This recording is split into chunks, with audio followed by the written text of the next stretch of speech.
Bonjour à tous. Donc oui, notre atelier s'intitule, alors je ne sais plus si c'est le titre exact, mais de l'idée de recherche à la formalisation d'un projet de recherche. Donc l'idée c'est là, j'ai juste un support de quelques diapositives pour lancer la discussion, comme pour l'atelier précédent, l'idée c'est qu'on discute tous ensemble, que vous nous disiez quelles sont vos interrogations, d'où vous venez, est-ce que vous avez déjà rencontré des difficultés, qu'est-ce qui vous manque comme information, comment vous pouvez avancer. Donc là, c'est quelques diapositives pour vraiment lancer le débat. La première diapo qu'on montre, en fait, c'est juste... Vas-y, oui. On ne s'est pas présenté. Oui, tu as tout à fait raison. On n'a pas fait notre mini tour de table de 2 personnes. Philippe. Donc, moi, je m'appelle Philippe Egerter, je suis médecin de santé publique. J'ai coordonné une unité de recherche clinique pendant 15 ans et là, maintenant, je travaille pour le GIRSI. Je suis le méthodologiste rattaché au GIRSI qui aide les gens qui n'ont pas d'unité de recherche clinique à monter leur projet. Voilà. Et Étienne Audureau, comme Philippe, je suis médecin de santé publique et méthodologiste, un peu biostatisticien aussi, et responsable de l'unité de recherche clinique Henri Mondor, à Créteil. Donc on ne va pas faire le tour de table de vous tous, mais on vous propose, dès lors que vous prendrez la parole, de nous dire qui vous êtes pour qu'on sache un petit peu le contexte un peu. Donc cette diapositive, c'était l'idée de montrer que si on prend l'exemple du PHRIP, dont on parle depuis le début de la journée, cet appel d'offres, on voit qu'il y a plein de thématiques différentes, plein de sujets d'études potentiellement intéressants, plein d'idées. Et l'idée, c'est juste de se désinhiber, c'est-à-dire de se dire, quand je vois ça, je me dis, pourquoi pas mon idée, elle peut valoir le coup. C'est pas parce qu'elle est très brute, pas du tout mise en forme, je ne sais pas encore comment je vais faire pour démontrer ce que je veux montrer. Peu importe. La créativité, j'ai envie de dire, initiale, c'est hyper important, c'est ça qui fait tout démarrer. Donc, il ne faut pas être inhibé à ce stade-là. Si vous avez une bonne idée de recherche, ou en tout cas vous pensez qu'elle est bonne, il faut aller plus loin. Mais en tout cas, il ne faut pas se retenir. On a parlé dans l'atelier d'avant, notamment du plafond de verre. L'idée de se dire non, c'est pas pour moi la recherche, mon idée elle est mauvaise, ou plein de choses comme ça. Et là c'est un exemple, alors c'est le PHRIP de 2015, mais on peut regarder chaque année.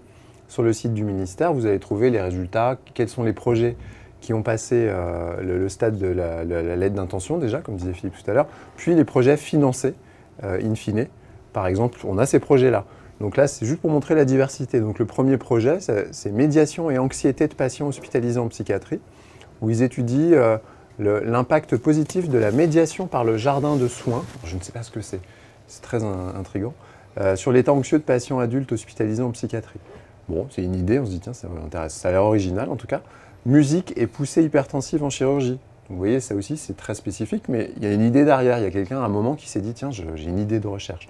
Et ça a été financé. Ensuite, coaching téléphonique, performance physique chez des patients âgés, chuteurs à domicile, etc. etc. Vous voyez qu'il y a plein de domaines. Et il ne faut pas se freiner par rapport à ça, en fait. Pas se dire, mon truc, c'est trop spécifique, c'est trop particulier, ça n'intéressera personne. C'est pas vrai. Si l'idée est bonne et qu'il y a un besoin, qu'il y a vraiment une lacune de connaissances, on va en reparler après, à ce sujet-là, et que vous, ce que vous proposez, c'est nouveau, il faut y aller, quoi. Donc là, l'idée, c'était juste de montrer, mais je vais le faire vraiment en quelques diapositives, un exemple de PHRIP financé qui était sur mon GH, donc je le connais un peu, c'était pas moi le méthodo, mais qui s'appelle NutriCœur, et qui part vraiment d'une idée de recherche qui était une idée portée par une diététicienne, qui n'avait pas de connaissances particulières ni de formation en recherche, elle ne savait pas spécialement comment faire, mais elle avait une idée et qui tournait autour de la prise en charge des patients insuffisants cardiaques et notamment de la prise en charge nutritionnelle qu'elle ne jugeait pas satisfaisante et qu'elle pensait que ça pouvait avoir un impact sur leur prise en charge et les réhospitalisations, etc. Et donc elle avait une idée d'organisation par rapport à ça pour améliorer la qualité de vie des patients, je passe très vite. Mais cette idée, elle ne savait pas trop comment faire. Et donc, pour elle, ça a été des rencontres, notamment avec des cardiologues d'un côté, puis des méthodologistes et l'unité de recherche clinique d'Henri Mondor, qui a permis, en discutant, en réfléchissant tous ensemble, à formaliser en fait un projet. Et donc, sous la forme vraiment d'un protocole de recherche qui a été ensuite soumis au PHRIP et puis qui a eu la chance d'être financé. Et donc, l'étude, elle est en cours actuellement. Et donc, cette idée de base, il a fallu l'opérationnaliser, la formaliser. Et donc, je ne vais évidemment pas vous lire le protocole, c'est juste que dans l'ordre des choses, il y a l'écriture notamment de ce qu'on appelle les objectifs de l'étude, C'est-à-dire qu'on peut avoir plein d'idées, plein d'envies, plein d'objectifs, mais après, il faut faire un choix, hiérarchiser, prioriser en fait ces objectifs-là. Et il y a toujours un objectif principal sur lequel on va construire l'étude et dimensionner, c'est-à-dire avoir le bon nombre de sujets, etc. On peut avoir des objectifs secondaires, multiples. Là aussi, il faut quand même faire un choix. S'il y a trop d'objectifs secondaires, on a un risque de dispersion. Ça peut être mal vu par le jury. Et puis surtout parce qu'on met trop de billes dans trop de paniers et on va réussir à rien montrer du tout au final. Donc il y a les objectifs, ensuite il y a le plan expérimental, il y a tout ça, et tout ça se formalise. Je vais tout de suite à la diapo de la fin qui va nous servir un peu de structure. Finalement, on a plein de cases à remplir en fait. À partir de cette première idée, je veux changer la prise en charge nutritionnelle des insuffisants cardiaques, après il faut remplir des cases. Et chaque case, c'est un petit combat. C'est un petit défi finalement pour dire, alors on a beaucoup plaisanté tout à l'heure sur l'acronyme de l'étude, c'est assez compliqué mais c'est assez marketing, stratégique, ça peut aider, on disait, si on a un bon acronyme, souvent les gens s'en souviennent, ça peut aider à passer des étapes. Le titre qui est pas évident en fait, puisque dans le titre il y a beaucoup d'informations sur ce que vous cherchez à démontrer, chez qui et avec quel type d'études, donc il y a beaucoup d'infos sur le titre. Puis après il y a des passages obligés. Donc il y a les objectifs, on a dit. Il y a les critères de jugement qui correspondent. C'est-à-dire que pour démontrer l'objectif principal, je vais évaluer un critère de jugement principal et voir si ça bouge. La mortalité, la qualité de vie, ce que vous voulez. Il y a alors le nombre de patients prévus. On pourra en discuter pendant la discussion, mais combien de sujets il faut pour démontrer ce que je souhaite démontrer. Donc il y a des calculs à vérifier, des hypothèses à faire. Quelle est ma population cible? C'est-à-dire que moi, mon intervention miracle, entre guillemets, ou ce qui m'intéresse, c'est chez qui? Il faut bien le préciser. Ce n'est pas les patients de mon service, ça ne veut rien dire. C'est des patients de tel âge, pour telle indication, tel antécédent ou pas, enfin, etc., etc. Et donc ça, il faut réfléchir à ces critères-là d'inclusion et de non-inclusion.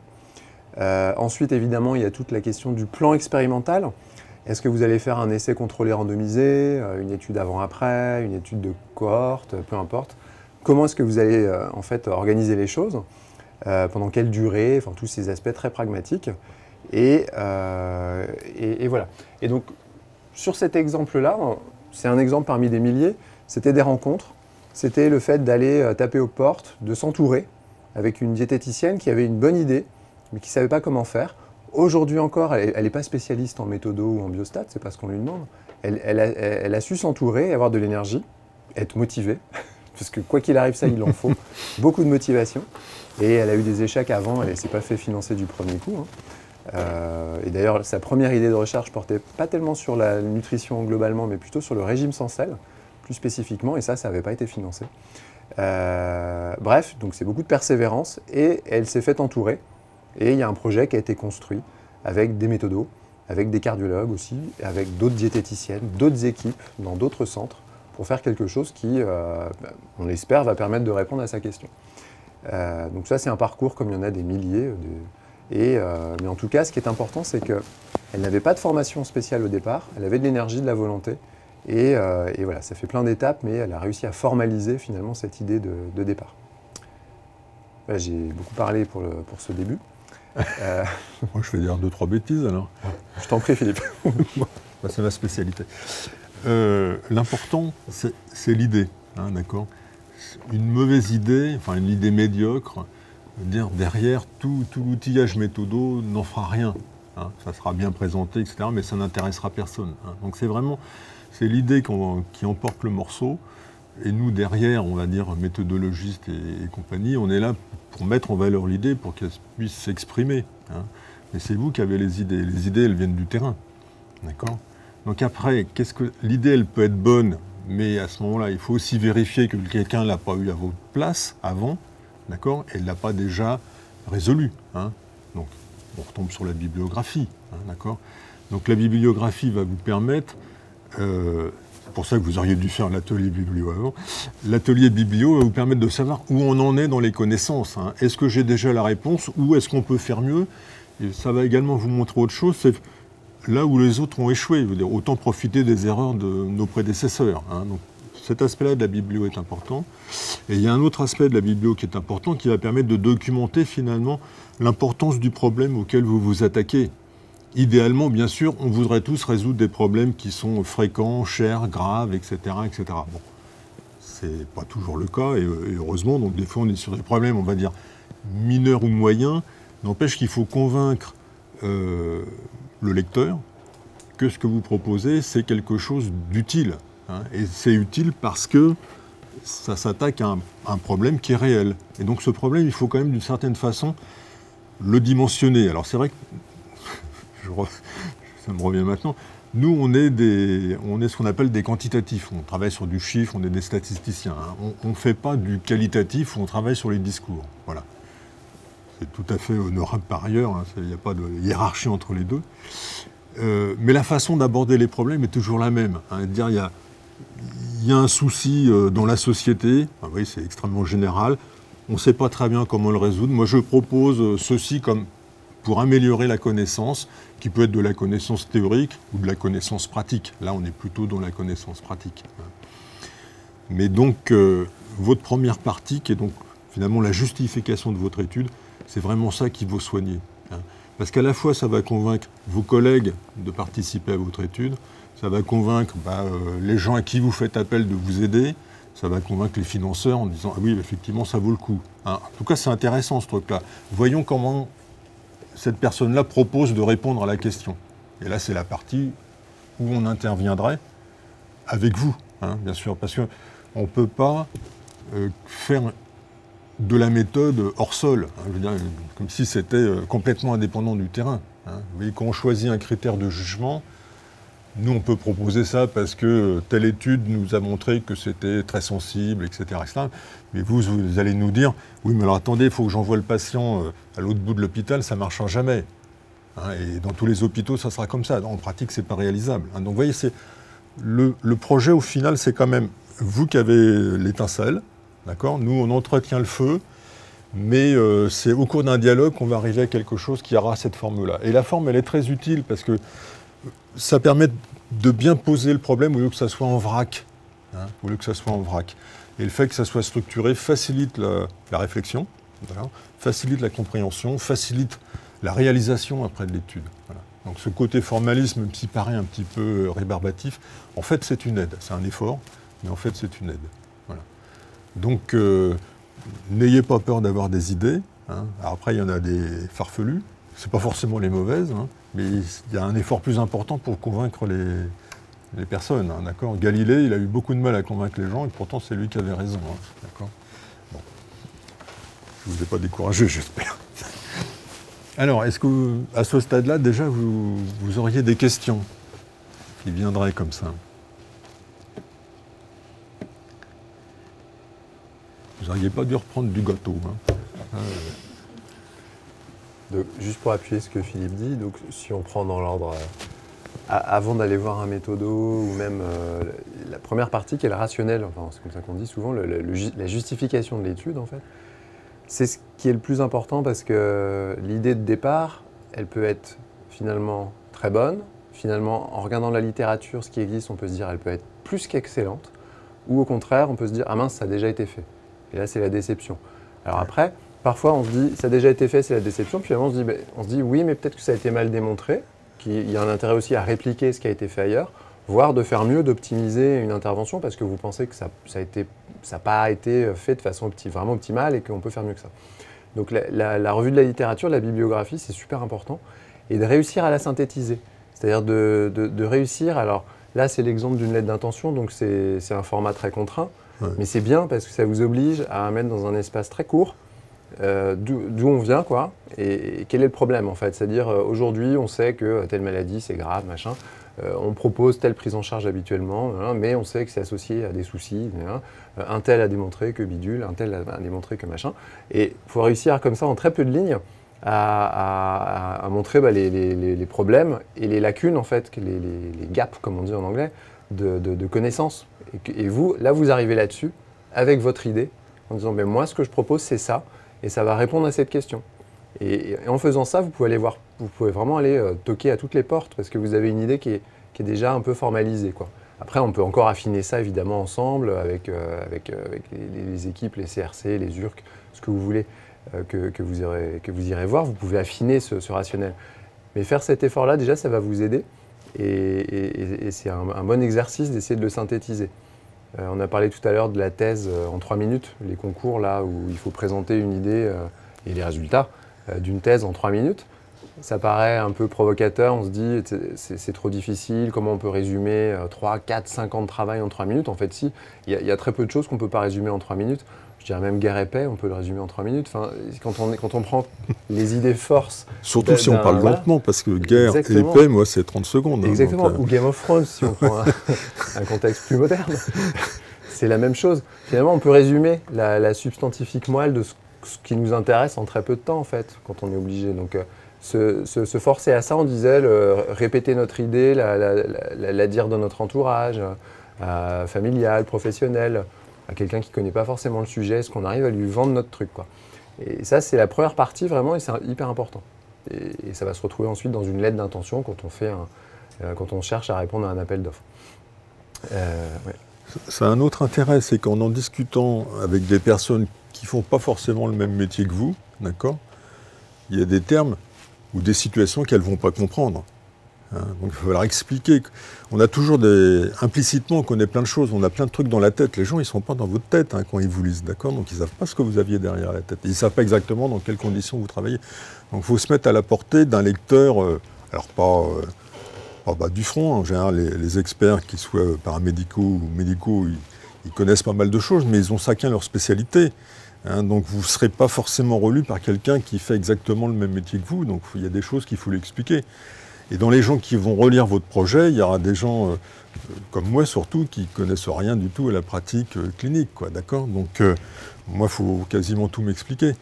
C'est pas parce que vous êtes persuadé d'avoir raison qu'il suffit de le dire. Je suis persuadé de mon truc. Non, il faut convaincre les gens. Et convaincre les gens, il faut apporter des preuves, d'accord? Des preuves que ce que vous proposez, c'est jouable. Bien sûr, si on était sûr du résultat, on n'aurait pas besoin de le faire, il n'y aurait pas de recherche. Si je peux déduire par A plus B que ça donne C, je n'ai pas besoin de faire l'expérience. D'accord? Mais mes connaissances du sujet me mettent la puce à l'oreille sur un problème, je fais la littérature, oui tiens, il y a des trucs qui ressemblent, mais ce n'est pas tout à fait ça. Voilà, il y a une petite niche, il y a un petit créneau qui n'a pas été encore exploré, et ce que je propose semble jouable, semble réaliste, semble pertinent. Voilà. D'accord ? Il ne faut pas sauter directement du début jusqu'à la fin, parce que là, s'il n'y a pas l'argumentation logique, les gens, c'est plus de la science. La science, c'est quelque chose qu'on peut réfuter.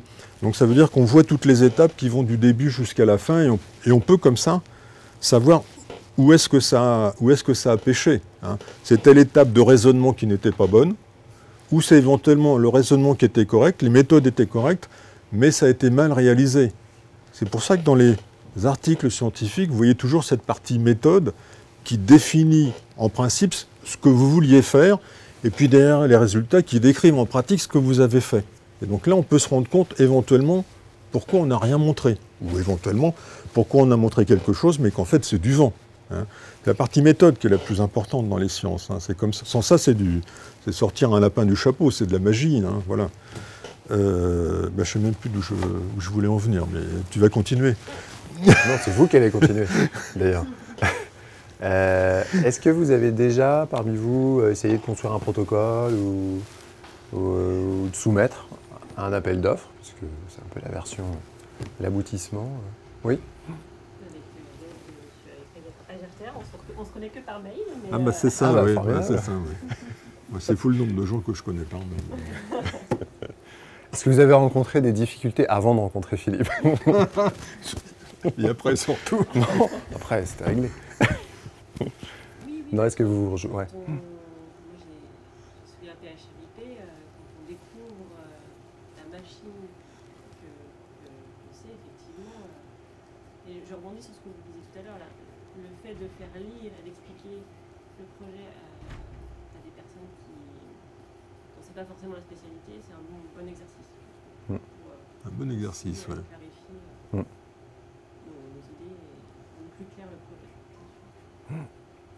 Et ça fait appel à ce qui a été dit ce matin sur la capacité à s'auto-évaluer, c'est-à-dire que faut être capable de se dire, c'est vrai que j'ai pas été suffisamment clair, c'est vrai que là j'ai été dans mon jargon ou dans mon habitude, c'est vrai que j'ai fait un raccourci parce que je considère que ça va marcher telle partie, alors que voilà, il faut tout démontrer effectivement, mais en tout cas tout justifier.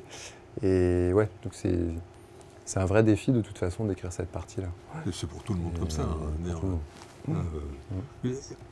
Nous, ce qu'on observe, c'est que finalement, il n'y a pas de différence fondamentale entre la recherche, entre guillemets, médicale et la recherche infirmière. Les questions que vous posez, c'est du même ordre de grandeur.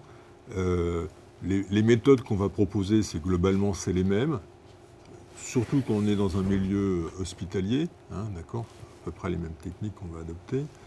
Les difficultés particulières que vous avez, c'est effectivement que vous êtes moins là-dedans que les médecins. Vous n'êtes pas vraiment poussé à faire ça. Donc on va dire la première marche, elle est un petit peu plus dure. Donc nous, de notre côté, il faut qu'on vous tende la main plus tôt que par rapport à un médecin. Et puis le fait que vous allez avoir plus de mal à mobiliser d'autres équipes. Voilà, on va dire c'est une constatation voilà, qui est comme ça. Mais fondamentalement, je veux dire, les projets peuvent être d'aussi bonne qualité, aussi pertinents et voire aussi complexes. Donc effectivement, il ne faut pas se brider. Mais la première étape, c'est effectivement d'en discuter entre vous. Quoi. Là, il y a quand même un truc qui ne va pas, on ne pourrait pas améliorer ça. Je pense que de temps en temps, vous vous dites, on ne peut pas laisser ça comme ça, c'est pas possible. Après, il faut formaliser, c'est clair. Formaliser. Et du coup, le point de départ, c'était, vous avez une idée c'est la pratique qui... un long processus, mais le point de départ, moi je suis ergothérapeute et j'étais formée à une approche particulière de rééducation et qui a fait ses preuves sur certaines populations et pas sur la population qui m'intéressait. Je travaille en pédiatrie et j'avais envie d'explorer cette idée-là. Après, ça a été dans le cadre d'un master. Et voilà, votre projet est quand même très particulier. Enfin, je dis pas ça pour... Non, mais je veux dire... moi, j'ai le souvenir, là, au cours de cette campagne, avec des gens de Pontoise, où vraiment, enfin, je veux dire, on a démarré de zéro, parce qu'il y avait une idée, mais je veux dire, on n'a pas arrêté d'échanger sur... Ok, alors c'est quoi qui est important? Est-ce que c'est la douleur? Est-ce que c'est l'hématome? Est-ce que... Voilà, d'accord. Bon, vous confirmez, je n'invente pas. Bon. C'était très sympa, très enrichissant. Et moi, on ne s'est pas rencontrés, en fait, si une fois. Mais je voyais bien que ça bossait de l'autre côté. C'est-à-dire, et je trouve que on s'est amusé. Je ne sais pas si tout le monde s'est amusé, mais j'ai trouvé ça plutôt sympa, quoi, faire ça. Et c'est sûr que c'est pas le même travail que, à la limite, le PUPH qui a l'habitude de faire des projets, il vous dit tiens, tu me fais le calcul du nombre de sujets, puis il n'y a rien d'autre à dire, on ne voit rien, quoi, c'est pas drôle. Là, en plus, on apprend des choses, enfin, c'est des sujets intéressants. C'est des sujets intéressants. Et qui, là, pour le coup, partaient vraiment du terrain, quoi. Faut dire, c'est... Bon.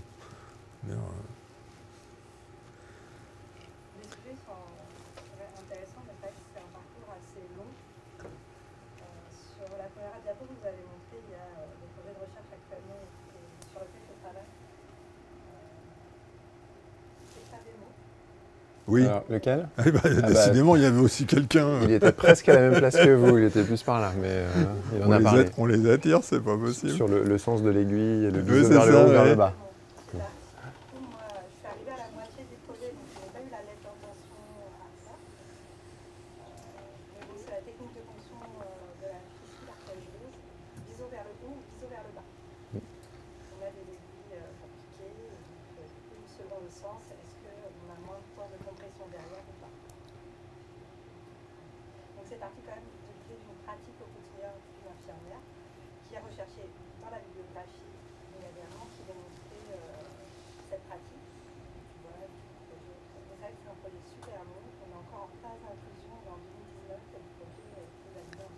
Ouais, c'est pas spécial au projet très infirmier, classique, je vous rassure. On n'a pas les chiffres, mais les PHRC et autres, on est sur des délais. Voilà, quand on commence l'étude, d'ici à la publication, je sais, quand il y a publication, ce qui n'est pas toujours le cas, quand il y a publication, c'est quoi les délais? Genre 7-8 ans, non? Oui, moi je dirais 7-8 ans. 7-8 ans, peut-être la médiane. Ouais. Donc c'est classique. Mais, ouais. Mais c'est le prix à payer pour avoir une réponse plus claire que le feeling. Et le feeling, il peut durer des centaines d'années, en fait. On ne sort pas du feeling. On se dit, non, moi je suis pour ça, je le vois bien, ça marche mieux pour moi. Ok, mais une fois qu'on a dit ça, comment est-ce qu'on peut aller plus loin et avoir une démarche scientifique? Donc c'est vrai que c'est... Mais d'où l'idée, il faut de la motivation, c'est un travail de longue haleine, il ne faut pas être tout seul et il faut y aller, quoi. Ouais, vas-y. Par contre, ce que je pense qui est intéressant pour en avoir fait sciemment sur les infirmières, c'est qu'en réalité, on parle beaucoup de la pratique de ce qui existe déjà, ce que les infirmières peuvent faire des fois de façon un peu intuitive. Voilà, et c'est, enfin, je trouve, par exemple, que c'est peut-être les meilleurs sujets, c'est se dire les infirmières, elles ont développé des techniques, et c'est, enfin, quand on cherche l'idée, c'est ça qu'il faut chercher, c'est voir ce qu'elles ont mis en place parce qu'elles sont face à une problématique et puis elles ont bidouillé pour trouver des solutions, et ce qui est intéressant, c'est de prouver que ce qu'elles bidouillent, c'est efficace. C'est efficace et que c'est généralisable parce que c'est le cas c'est ça qui est difficile. Parce qu'on trouve tous, enfin je veux dire quel que soit le métier d'ailleurs, pas que dans la santé, des approches qui nous conviennent personnellement dans telle ou telle situation, mais si on fait notre voisin, il ne fera pas la même chose parce que ça ne marchera pas pour lui. Donc c'est ça l'enjeu, quoi. Mais c'est ça qui est compliqué. Et sur l'originalité de l'idée, alors il n'est pas là Damien, mais il y a Damien Galtier qui fait partie du comité d'organisation qui... Alors, c'est rigolo parce qu'on se suit, j'ai commencé par lui faire des cours dans un DU d'initiation à la recherche en soins et c'était son mémoire de fin d'année et il le porte au PHRIP, donc là il touche du bois là parce qu'il l'a ressoumis là et c'est hyper chouette comme histoire. Je ne vais pas rentrer dans le détail du projet, mais c'est sur des ateliers de cuisine en fait pour les personnes avec obésité et à l'hôpital. Et donc il y a un niveau de preuve, il n'y a rien qui est démontré en fait. C'est-à-dire qu'il y a des ateliers qui se font de diététique pour apprendre à cuisiner.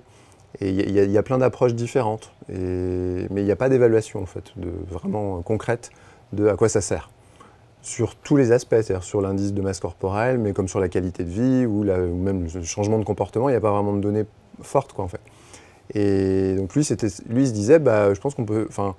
D'abord, je ne sais pas si ce que je fais, ça marche bien.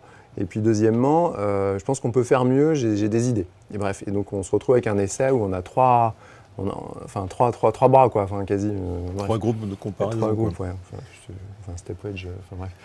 Et c'est intéressant. Mais donc c'est intéressant parce qu'on a cheminé ensemble, il avait une super idée. Moi qui ne connais pas le sujet, moi c'est pareil que Philippe, il arrive, c'est lui qui me raconte comment ça se passe. Je suis pas du tout, je connais pas la réalité du terrain.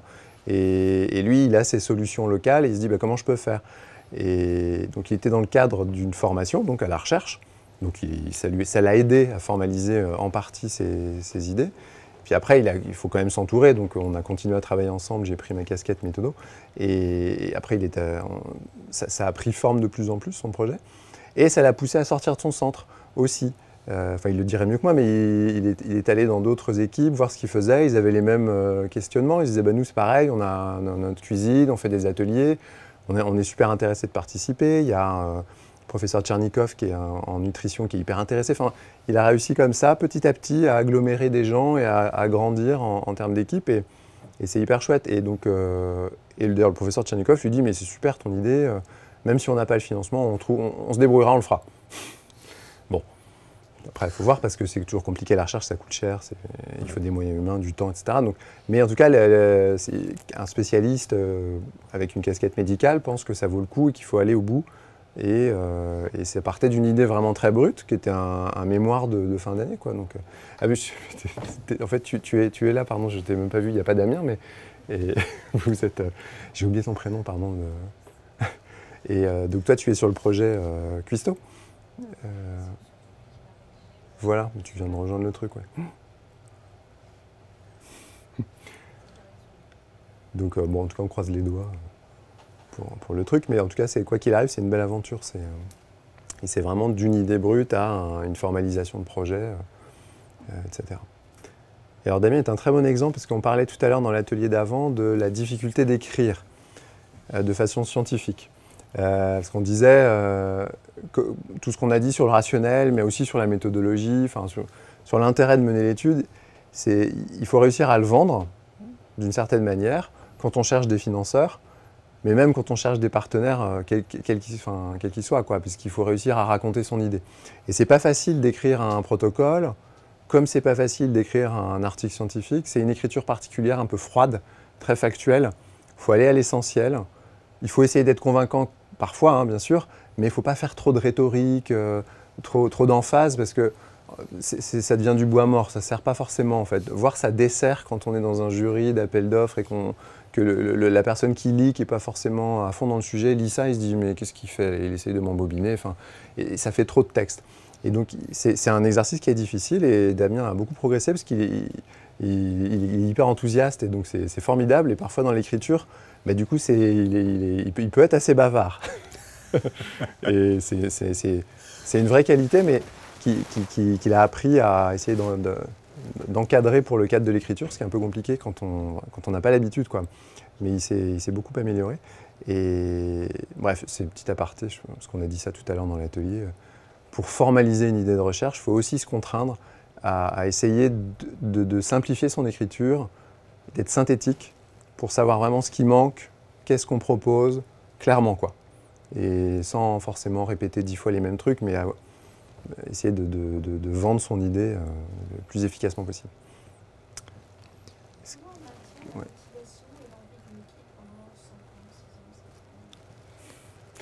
L'argent? Non, je plaisante. Il n'y a pas de réponse à cette question-là. Pour, ouais. J'ai posé la question, on m'a dit que j'aurais pas de financement, donc du coup, il faut que je trouve une autre stratégie. Alors, si j'ai pas l'argent, ouais. Il y a plein de petits moyens en fait, mais qui ne sont pas forcément, qui marchent. Ça dépend des personnes en face aussi. Les facteurs humains, vous avez toujours des équipes qui décrochent, vous n'y pouvez rien. Enfin, c'est comme ça. Hein. Des gens qui sont plus ou moins motivés. Enfin voilà, c'est bon. Donc après, je ne sais pas comment dire. C'est effectivement, en tout cas, organiser le retour, c'est-à-dire que les gens n'aient pas l'impression de contribuer à quelque chose et d'avoir aucune information en retour, ça c'est quand même important. Hein, voilà. Faire de l'animation finalement autour du projet. Et puis bien sûr de les associer aux résultats, ça paraît évident. Hein. Mais c'est le problème dans toutes les recherches. Hein.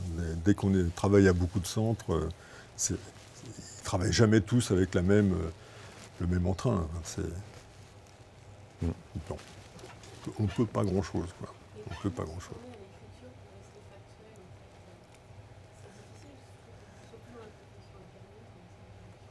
C'est très difficile, ouais. C'est compliqué.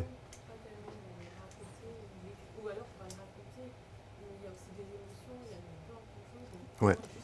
C'est pour ça que le projet s'écrit à 2 ou 3, quoi. En fait, hein, d'accord. Nous, on est à la relecture, donc on va vous dire, vous dites, je caricature. Hein, vous allez dire, c'est dramatique. Donc je dis dramatique, non, c'est pas scientifique. Il faut trouver autre chose. Donc, vous me dites, c'est important. Bon, important, ok, ça passe, mais important, ça veut dire quoi? Hein, c'est quoi? C'est 80% de décès, c'est 10% de décès. Enfin, vous voyez, il y a quand même des moments. Alors, encore une fois, nous, on est dans le domaine quantitatif. On veut quand même avoir une impression un petit peu chiffrée de la gravité, de la fréquence du coup, enfin des choses comme ça, quoi. Hein, parce que derrière, il y a quand même une idée de rendement. Est-ce que ça vaut le coup de mettre des pépettes dans ce projet vis-à-vis de l'ampleur du problème? Alors ça veut pas dire qu'il faut ne s'attaquer qu'à des problèmes qui intéressent des millions de gens. Hein. Pour ça, on ne ferait rien sur les maladies rares. Mais quand même, on a besoin de savoir si c'est quelque chose qui est un micro-problème ou pas. Hein. Donc il y a un moment quand même, il faut donner un petit peu une idée un peu quantitative du problème. Après, c'est le style. Bon, mais on a tous nos habitudes d'écriture. C'est vrai, mais ça, je veux dire, de par votre métier, vous êtes quand même... Le prenez pas mal, hein, je veux dire, c'est pas du tout critique ce que je dis. Vous êtes beaucoup dans le qualitatif, le ressenti, etc. etc. Donc ça se voit dans ce que vous écrivez. Et malheureusement pour vous, la plupart des jurys sont des jurys qui viennent du domaine, on va dire, quantitatif ou un peu science dure. Donc les dissertations, c'est pas leur truc, quoi. Donc faut condenser, il faut aller à l'essentiel, il faut rester factuel. Et si possible, chaque fois qu'on dit quelque chose, il faut l'appuyer soit par une référence, soit par un chiffre, soit par les deux. Mais voilà, hein, pas trop être dans des jugements de valeur, voilà, hein, qui expriment votre position à vous, qui n'est pas forcément partagée par les autres, ou que les autres peuvent éventuellement ne pas comprendre. Vous voyez, donc il faut arriver à ça. Mais c'est une discipline, hein, c'est clair, de tous les instants. Et je veux dire, enfin, il y a des docteurs qui n'y arrivent pas non plus. Hein, je veux dire, c'est pas grave. Hein. C'est pas un défaut rédhibitoire. À tous, on y arrive. Hein. Je pense que, mais c'est quand même bien d'arriver à un texte qui se lit bien. Hein. Et ça arrive de temps en temps, on tombe sur des projets de recherche qui sont bien écrits, qui sont agréables à lire. On suit l'auteur, hein, on l'accompagne, on comprend ce qu'il veut dire, les arguments s'enchaînent bien et on est bien disposé vis-à-vis du truc. Hein, d'accord ? Tandis que quelque chose qui est où les choses sont dites de façon alambiquée, avec des doubles négations, des trucs comme ça, déjà, qu'est-ce qu'il a voulu dire ? Pas possible. Où les arguments sont dans tous les sens, c'est-à-dire, j'ai un premier argument, je passe à un deuxième, puis je reviens au premier. Tout ça, ça veut dire qu'il est confus dans sa tête. Donc s'il est confus dans sa tête, est-ce qu'il va vraiment réussir à conduire son étude ? On peut se poser la question, hein, d'accord ? La forme, en partie, c'est quand même le reflet du fond. Hein, enfin, on juge un petit peu comme ça. Hein. Je veux dire, un projet super intelligent qui est incompréhensible, bah, je suis désolé, il ne va pas être pris parce qu'il est incompréhensible. Il faut se mettre au niveau du lecteur. Hein. Donc il y a quand même cet aspect de formaliser un texte qui reste scientifique, mais qui est un texte clair. Et la clarté, c'est bon à tout point de vue. Hein, c'est bon à tout point de vue. Et donc, il faut faire relire. Il faut se faire relire. Quand vous êtes bloqué. Il faut vraiment se faire relire. J'en peux plus de ce texte, il faut faire relire. Non, quel que soit... Et puis garder toujours dans un coin de sa tête une espèce de, soit un petit diablotin, soit un petit ange qui dit est-ce que là, cette phrase, tu pourrais pas faire plus simple Est-ce qu'il n'y a pas une façon plus courte de le dire et c'est quelque chose que j'essaye de faire aussi. J'ai tendance aussi à écrire parfois de façon trop complexe parce qu'on veut mettre trop de choses dans le texte. Qu'est-ce qui est essentiel pour que les gens comprennent bien en face ? Ils n'ont pas forcément besoin de tout savoir d'ailleurs. Et ça n'interdit pas de mettre un peu d'emphase de temps en temps, mais à ce moment-là, autant l'isoler dans un coin. Il y a des astuces de forme, faire des petits encarts dans le texte, genre, je sais pas, le témoignage d'un patient. Enfin, si vraiment on a envie de faire un truc un peu vivant comme ça, c'est possible, mais il faut que le lecteur puisse accéder, s'il a envie, le lecteur, d'avoir une lecture rapide, qu'il puisse avoir des plus, des points à la fin, un petit résumé, un petit encart des points principaux. Là, en conclusion, ou au total, la problématique, c'est quoi ? Comme ça, il a son résumé. Et ça donne de la liberté pour mettre un peu plus d'emphase avant, par exemple. Bon, tout ça, c'est des trucs d'écriture, mais le truc, c'est juste faire relire, est-ce que c'est lisible, que ça s'enchaîne bien, et voilà, quoi. Faites bien attention que tout le monde doit aller vite. Hein. Donc, ce qui peut arriver aussi, c'est que des fois, les gens ne relisent que le résumé. Hein. Donc, il faut que le résumé soit... Il ne faut pas qu'il soit trop en style télégraphique, hein, d'accord ? Donc, bon, c'est un art, hein. C'est pas une science exacte, c'est un art. Mais il ne devrait pas y avoir... Il ne faudrait pas qu'il y ait des choses dans le résumé qui ne soient pas dans le texte complet. Hein, et inversement, des choses importantes du texte complet qui ne soient pas dans le résumé. Bien sûr, c'est un résumé, vous ne pouvez pas tout mettre. Hein, mais en lisant le résumé, on a dû comprendre ce que vous allez faire. Ça, c'est clair. Sans ça, s'il y a trop d'incertitudes, non, on ne finance pas à l'aveugle. Hein. On comprend que le résultat ne soit pas garanti. Hein, c'est de la recherche. Si on connaissait déjà le résultat, on ne ferait pas la recherche. D'accord ?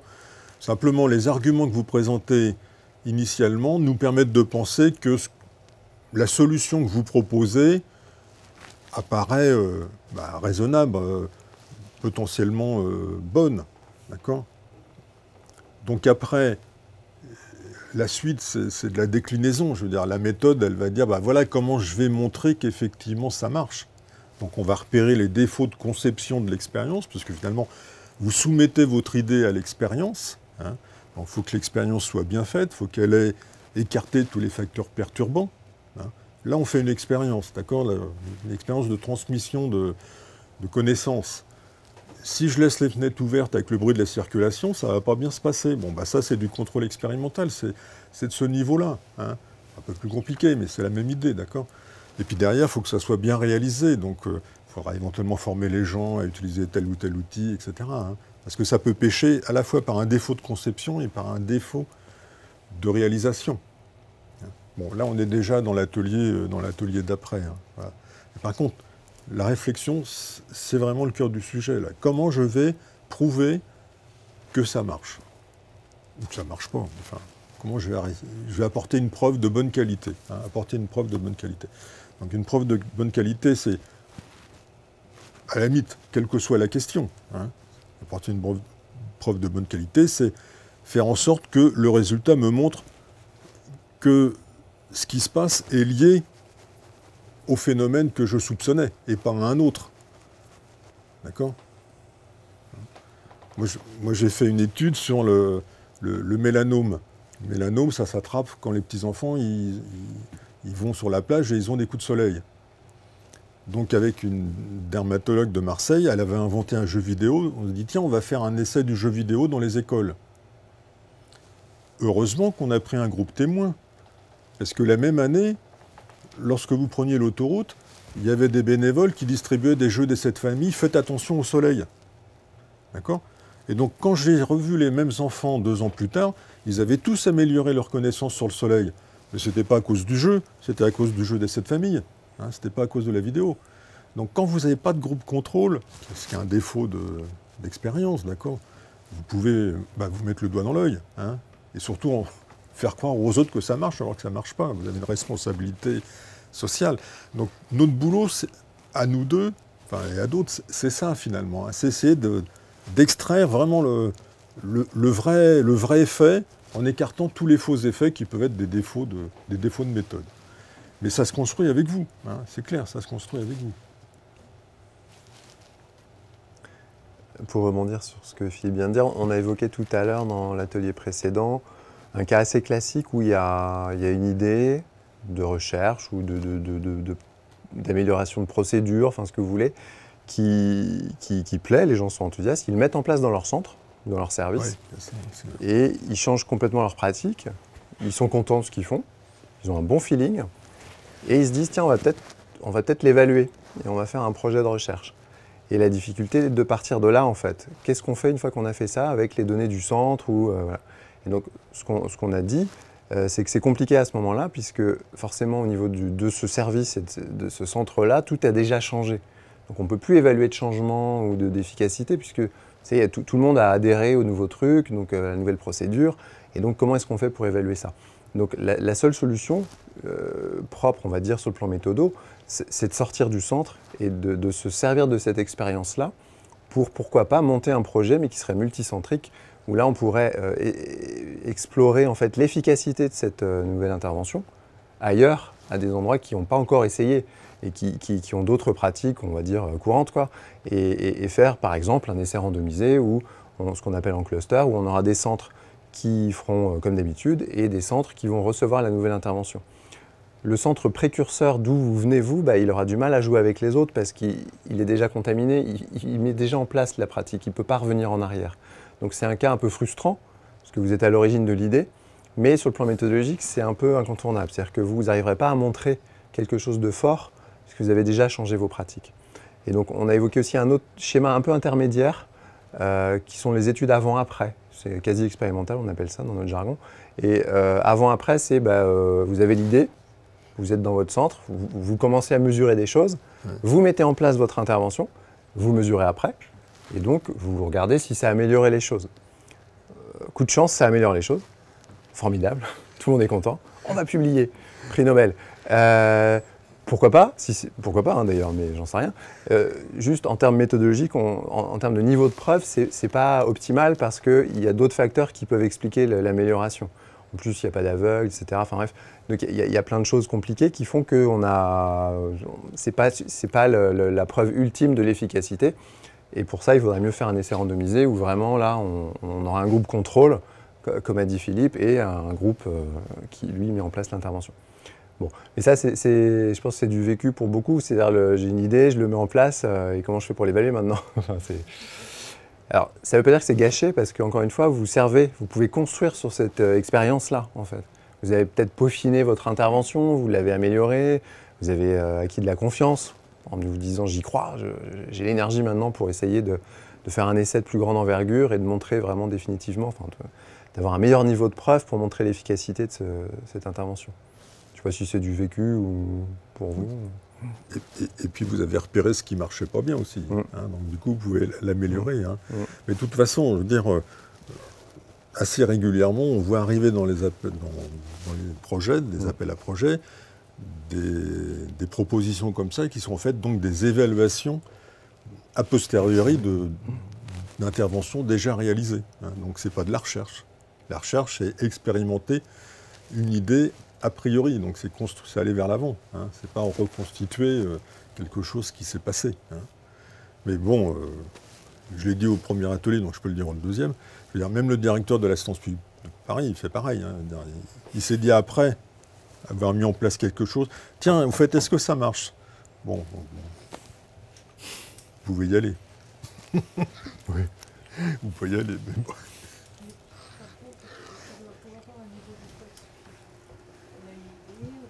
Ah zut, ça va passer à la télé, mes conneries là. Coupez. En fait, obligatoirement le faire dans plusieurs sens.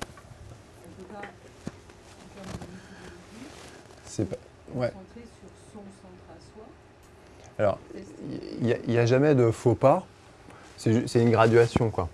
Moi, je dirais ça comme ça. C'est-à-dire que, on peut faire des études monocentriques qui changent les choses au niveau mondial. Hein, ça existe. Je veux dire, on a le droit de faire de la recherche en monocentrique et on peut prouver des choses. C'est simplement qu'après, plus on va étendre, d'abord, plus on aura un nombre de sujets importants, ce qui peut permettre de montrer des choses plus fines. Et puis, vous cassez le biais de sélection quand même qui est très lié au monocentrique, qui fait qu'on se méfie toujours du monocentrique parce que ça marche chez vous, mais est-ce que ça va marcher dans le centre à côté? Vous avez, je sais pas, enfin, vous voyez, le gros CHU, mais si vous le faites à côté dans un hôpital local, est-ce qu'ils vont faire la même chose? J'en sais rien. Donc, plus vous élargissez, et plus meilleur sera votre niveau de preuve à cause de ça, quoi. Enfin,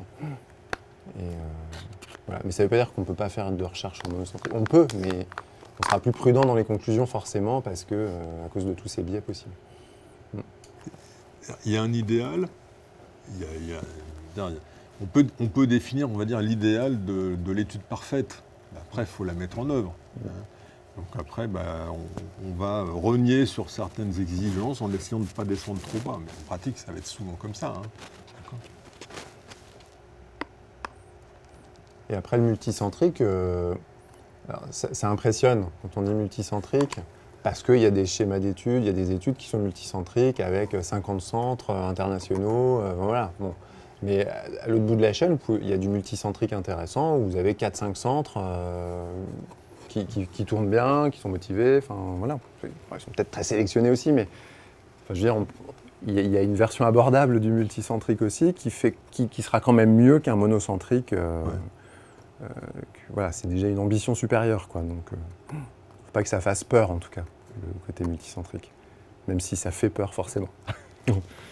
Parce que c'est plus de boulot, plus de coordination, mais ça se fait. Donc,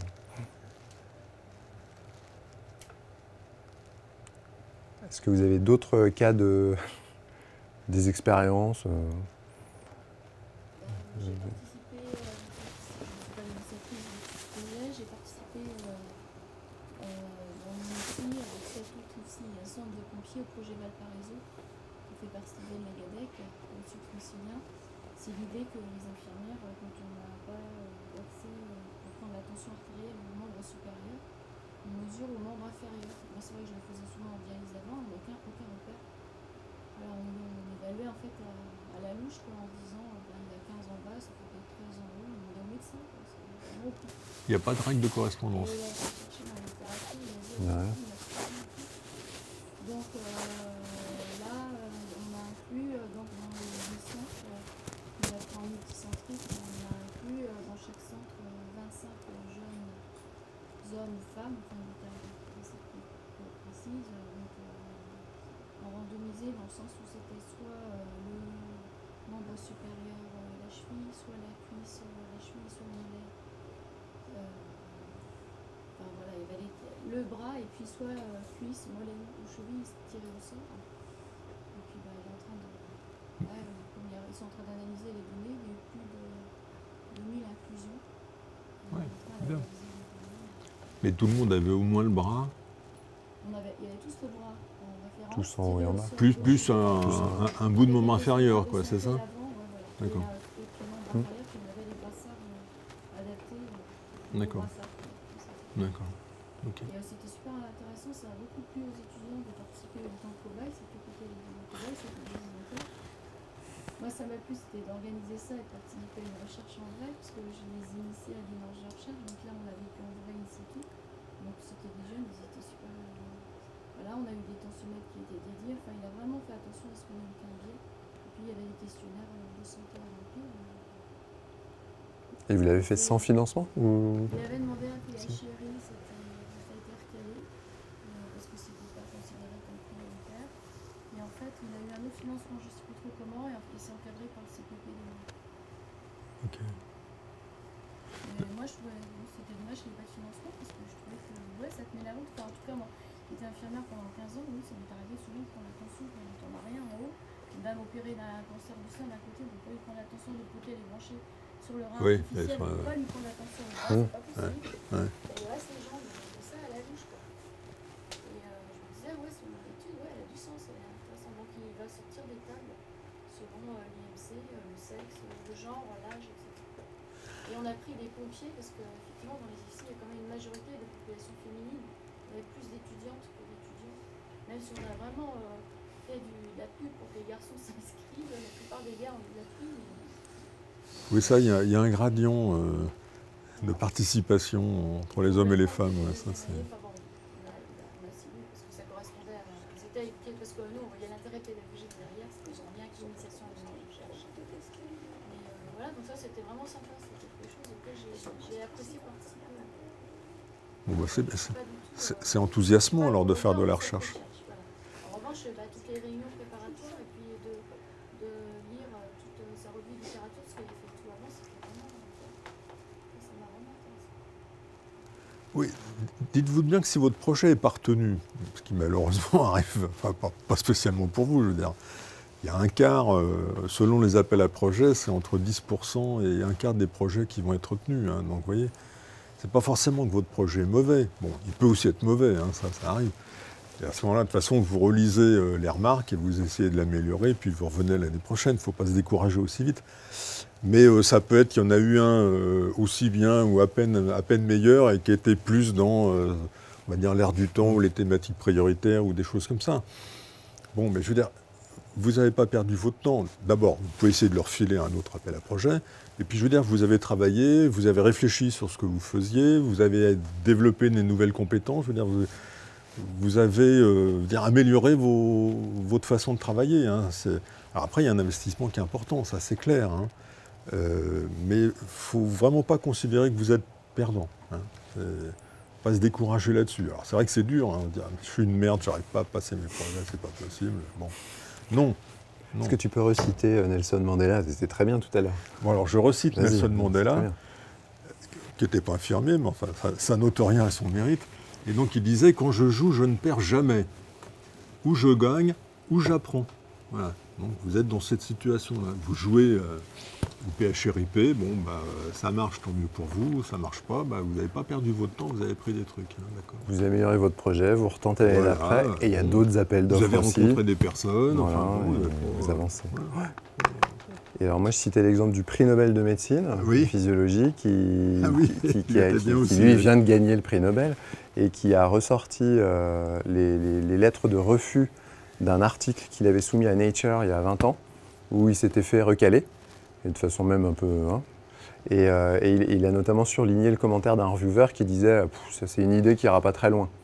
Et 20 ans après, il a le prix Nobel sur cette idée. Donc bon, il ne faut pas se décourager, quoi. Tout le monde peut se tromper. C'est pas... Les échecs, ça fait partie de la recherche. Oui, C'est d'ailleurs on normal. progresse par ses erreurs, hein, c'est clair. Bon, il ne faut pas les accumuler, mais quand même. Mais pas que négatif. Pas que négatif. Est-ce qu'on a tout balayé? Qu'est-ce qu'on n'a pas dit par rapport à tout à l'heure? On n'a pas parlé du nombre de sujets nécessaires. Ouais. Ouais, c'est un petit détail. petit détail. si ça vous intéresse. Mais parce qu'on regardait la lettre d'intention, il y a des passages obligés. Ouais. Et il y a des passages obligés très techniques, bon, qu'il faut voir avec des gens comme nous, quoi. Et pour savoir le nombre de sujets nécessaires, c'est pour pouvoir répondre à votre question. Alors c'est très quanti, hein, mais quali aussi, il faut aussi se poser la question. C'est pas dans les mêmes termes, mais on se pose aussi la question. Sous-entendu, suffisamment de sujets pour que je puisse répondre à ma question, mais pas trop, parce que ce serait gaspiller de l'argent, des moyens et exposer des patients à une recherche inutile. Et éviter de ne pas en avoir assez, parce que si vous n'en avez pas assez, on évoquait le cas difficile où on aurait une bonne idée de recherche, on met tout bien en place, on fait l'étude, et à la fin, on a presque une différence statistiquement significative. Un peu comme l'exemple de ce matin, on disait l'exemple en néonat, qui était une super étude, c'est hyper intéressant, et il y a toujours ce côté frustrant à la fin, on voit qu'il y a une différence apparente, mais on ne sait pas, elle n'est pas significative sur le plan statistique. Et on ne sait pas si c'est parce qu'il n'y a pas de différence, ou parce qu'on a manqué de puissance, c'est-à-dire que si on avait eu, je sais pas, 60 et 60 dans chaque groupe, est-ce que ça aurait marché, quoi? Est-ce qu'on aurait eu le petit P significatif? Bref. Et donc c'est pour ça qu'on se pose ce genre de questions en amont. Et donc ce qu'on disait, c'est que ça doit s'appuyer idéalement sur un critère de jugement qui est clinique, pour quelque chose qui compte pour le patient, c'est-à-dire vraiment quelque chose qui change la vie, quoi. Pas un critère biologique intermédiaire qui fait qu'on a gagné 0,2 à un marqueur biologique obscur, mais que le patient derrière, il a toujours mal, il a une qualité de vie pourrie, il n'arrive pas à marcher, il se fait des fractures tout le temps, enfin vous voyez l'idée, quoi. Donc ce qu'il faut, c'est plutôt un critère de jugement comme ça, qui est plus utile cliniquement parlant, et ensuite avoir une hypothèse sur l'efficacité que vous attendez de votre intervention qui soit raisonnable. Raisonnable, c'est difficile en fait. C'est pas écrit dans le marbre, il n'y a pas quelqu'un qui va vous dire voilà ce que tu vas trouver, parce qu'on ne sait pas encore ce qu'on va trouver en fait comme efficacité. Donc c'est la revue de la littérature, c'est les études pilotes que vous avez pu faire, tout ce qui va vous donner une idée de votre efficacité. Genre si on prend la mortalité, je dis n'importe quoi, mais vous attendez à avoir 10% en moins, enfin vous voyez, que vous ayez une idée raisonnable. Si vous avez une idée trop spectaculaire, qui n'est pas raisonnable en vous disant ah j'ai inventé un truc génial, tout le monde va être guéri grâce à mon traitement. Dans le groupe placebo, ils seront tous morts.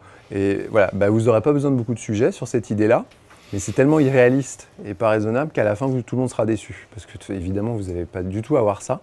Et donc, ça sera une perte de temps, d'argent, du danger pour les patients, pour rien. Vous voyez.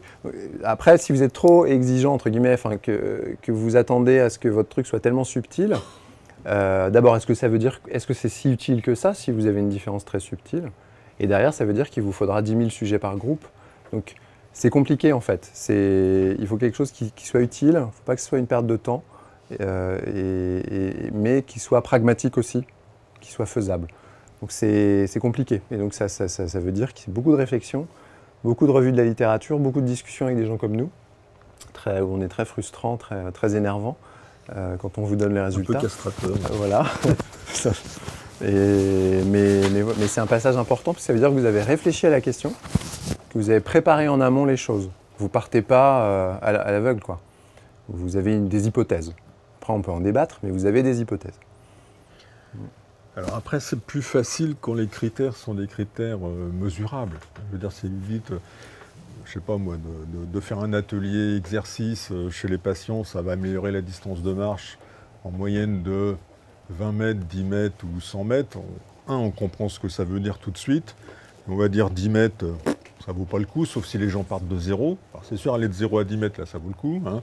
Mais s'ils ont déjà à 500 mètres, passer de 500 à 510, ça ne vaut pas le coup. Hein, voilà, donc il faut voir un peu le contexte. Hein ? Même pour des phénomènes psychologiques, il suffit d'utiliser les échelles scientifiques. Alors, sur les critères subjectifs, il y a des échelles. Hein. Ouais. Tout à fait. Donc il faut trouver la bonne échelle, hein, la bonne échelle qui correspond bien à la population, mais aussi avoir une différence qui veut dire quelque chose. Hein. Et des fois, c'est difficile à apprécier. Hein. Très souvent, on nous balance des échelles visuelles analogiques pour n'importe quoi. Si on ne sait pas derrière ce que ça représente, c'est une fausse... c'est la fausse science d'une certaine façon. Vous savez, savoir que la douleur, enfin moi la notion que j'ai, c'est une EVA sur la douleur. À partir de 4, les gens, ils ont vraiment mal. Bon, je ne sais pas si vous êtes d'accord avec ça, j'espère que oui. Et puis que le gain, il y a vraiment un gain intéressant quand on a baissé d'1 ou d'1,5. Enfin voilà. Mais je veux dire, ça, c'est la pratique régulière qui a permis de comprendre à peu près ça. Mais si vous pondez une EVA de 0 à 10 sur je sais pas quoi, moi, la gaieté, alors, on va me dire, qu'est-ce qui est important on ne sait pas. Hein. Donc à ce moment-là, il vaut mieux faire une question toute bête du style vous êtes très gai, plutôt pas gay et pas gay du tout. Bon, au moins, on aura quelque chose à mettre en face. Hein. Tandis que la gaieté à 2, moi je ne sais pas ce que c'est. Hein. D'accord. Donc il faut une échelle Donc validée. ça ferait partie du ce qu'on dit. discours qu'on aura. Mais Là, en cherchant dans la littérature, on en trouve. oui, Bah, c'est aussi pour ça qu'il faut faire la littérature. Et s'aider, parce que parfois on dit telle échelle, ah oui, elle a été validée parce qu'il y a un article. C'est parfois un peu léger, mais ça exige un niveau de compétence supérieur parce qu'il faut être capable de critiquer l'article. Et en plus, c'est des types d'études très particuliers, en fait, la validation psychométrique d'une échelle, voilà. Et c'est pas parce que c'est publié que c'est validé, c'est un peu très galvaudé de le dire, mais au moins, s'il y a une publication, c'est un minimum. Et c'est pas parce que c'est traduit que c'est validé.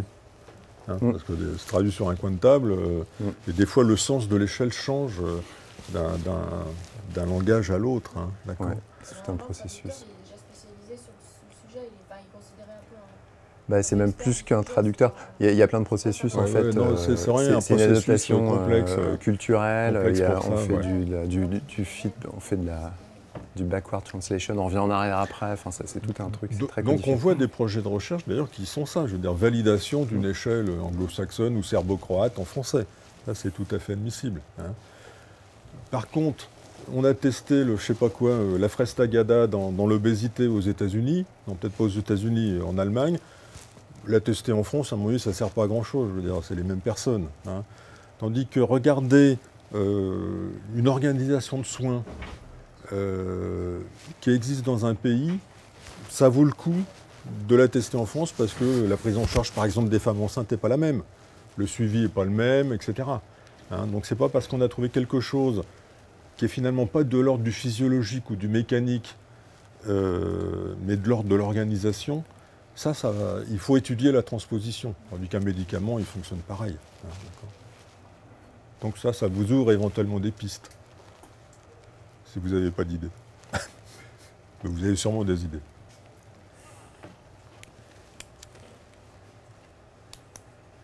Vous lisez régulièrement des revues ou pas? Ah oui. Bon, bah c'est bien. C'est bien, mais c'est du boulot, hein. C'est une discipline. Hein. Et vous lisez des revues françaises, internationales Recherche en soins infirmiers ou je le fais du nursing aide d'enseignement. Research, tout ça, mais il y a plein de trucs intéressants. D'accord. Ça me semble important qu'on ait fait pour se tenir un peu à jour quand même. Puis j'aime bien, et à force de lire, on apprend des choses. Et moi, c'est dans la pratique quotidienne, je pense que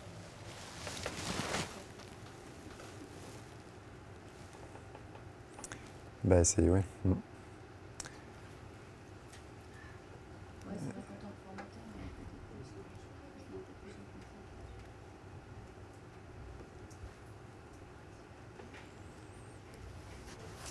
de Il y a d'autres points que vous souhaitez aborder. Parce que je crois qu'après, on est quasi fini là. Ouais.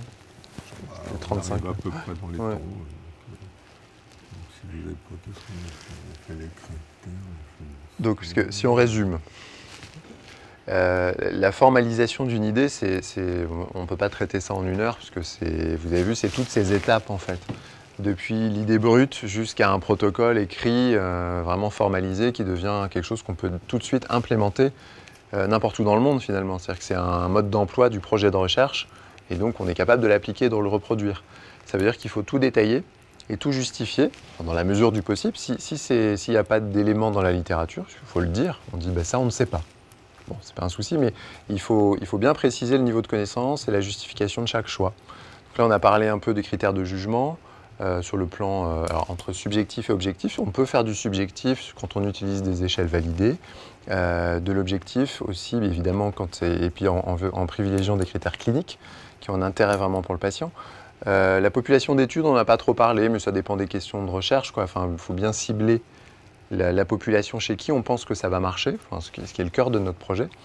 Qu'est-ce qu'on n'a pas dit sur la formalisation, on a parlé du rationnel, critères de jugement, rédactionnel par rapport à ça. Et surtout ne pas être coincé et inhibé sur les questions méthodo et stat, parce qu'on n'a pas besoin d'être méthodo et biostatisticien pour faire de la recherche.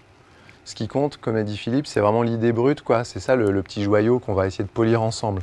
Donc, soyez pas tout seul, soyez pas inhibés, allez taper aux portes, rapprochez-vous d'équipes qui vont vous aider sur ces aspects-là. Faut pas, c'est normal que vous soyez pas biostatisticien. Enfin voilà. Moi, je suis pas infirmier, je suis pas faire. Il y a plein de. Enfin voilà, chacun on fait des trucs spécialisés dans notre coin, donc il faut se mettre ensemble pour construire un projet de recherche qui est un travail d'équipe en fait. Et donc il faut quand même qu'il y ait quelqu'un à l'impulsion évidemment, celui qui a l'idée. Celui qui va coordonner le projet, qui doit être motivé, car on a besoin de son énergie à fond et de son investissement. Il va apprendre, il va s'améliorer en méthodo, mais à la fin, il ne sera pas méthodologiste et ce n'est pas un problème. Ce n'est pas ce qu'on lui demande en fait. Le projet, il faut qu'il soit bien coordonné avec de l'envie, de la rigueur, de l'honnêteté par rapport à ce qu'on fait et essayer d'avancer, quoi, malgré les échecs, malgré les difficultés. Et c'est compliqué, mais à la fin, ça vaut le coup. On peut être prix Nobel à la fin, je vous rappelle. C'est la carotte. Non, c'est pas la carotte.